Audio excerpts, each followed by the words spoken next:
जहां एक तरफ दुनिया को कोरोना वायरस का तोहफा देने के बाद से ही दुनिया भर के देश चीन के प्रति गुस्से में है, तो दूसरी तरफ अब चीन पर चारों ओर से युद्ध के बादल मंडराने लगे हैं। ऐसे मुश्किल हालातों के कारण तमाम इंटरनेशनल ब्रांड्स ने चीन से अपना धंधा समेटने का ऐलान कर दिया है और इसी कड़ी में अब ब्रिटेन का एक जाना माना ब्रांड सुपर ड्राई भी शामिल हो चुका है। सुपर ड्राई के संचालक का कहना है कि चीन में बिजनेस करना अब बहुत मुश्किल हो चुका है। अब चीन के शहरों में लोग और मार्केट से ग्राहक गायब हो चुके हैं। सभी लोगों में अजीब सी व्याकुलता और भविष्य को लेकर अनिश्चितता का भाव है। चीन के मशहूर मेनलैंड मार्केट में सेल्स लगभग खत्म हो चुकी है।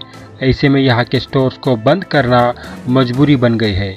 चीन की बाजारों से दुनिया के मशहूर ब्रांड्स अपना बोरिया बिस्तर समेटकर भाग रहे हैं। चीन पर युद्ध, कोरोना और कंगाली की काली छाया मंडराने लगी है। विशेषज्ञों का कहना है कि चीन इस समय बुरे आर्थिक दौर से गुजर रहा है। कोरोना वायरस के कारण चीन की साख दुनिया के देशों में बुरी तरह गिर चुकी है। यही कारण है कि चीन का निर्यात अब लगभग 18% कम हो चुका है, जो भविष्य में और भी कम होने के आसार है। निर्यात कम हो जाने से बेरोजगारी और भूखमरी के हालात है। गंदगी और गरीबी के दागों को छिपाने के लिए चीन की कम्युनिस्ट पार्टी लाख कोशिशें कर रही है और इसीलिए अब चीन ने अपने स्लम्स को खत्म करने के लिए अब उनका नाम डाउनटाउन विलेज कर दिया है।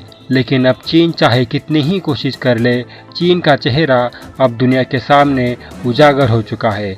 शायद पाकिस्तान के बाद अब चीन ही वो देश है जिस पर दुनिया का कोई भी देश ना तो भरोसा करना चाहता है और ना ही उसके साथ कोई रिश्ता रखना चाहता है। चीन की कम्युनिस्ट पार्टी अब इस कोशिश में लगी है कि सिर्फ चकाचौंध रोशनी से नहाए शहरों की तस्वीरें ही दुनिया के सामने पेश की जाए। कहा तो यहाँ तक जाता है कि अब चीन के कुछ इलाकों की हालत नॉर्थ कोरिया के शहरों से भी बदतर हो चुकी है और वहाँ की जिंदगी नर्क के समान बन चुकी है। और अपनी इसी तस्वीर को छिपाने के लिए अब चीन ने इन इलाकों की पूरी तरह से नाकाबंदी कर दी है ताकि यहाँ के लोग मेनलैंड के शहरी इलाकों में प्रवेश ना कर सके और ना ही चकाचौंध रोशनी में रहने वाले लोग इन इलाकों में प्रवेश कर सके। हालात ये है कि चकाचौंध से भरी रोशनी में रहने वाले चीन के लोगों को इस बात की भनक तक नहीं है कि इनके पड़ोस में एक ऐसा इलाका भी है जहां चारों ओर सिर्फ गरीबी और गंदगी फैली है।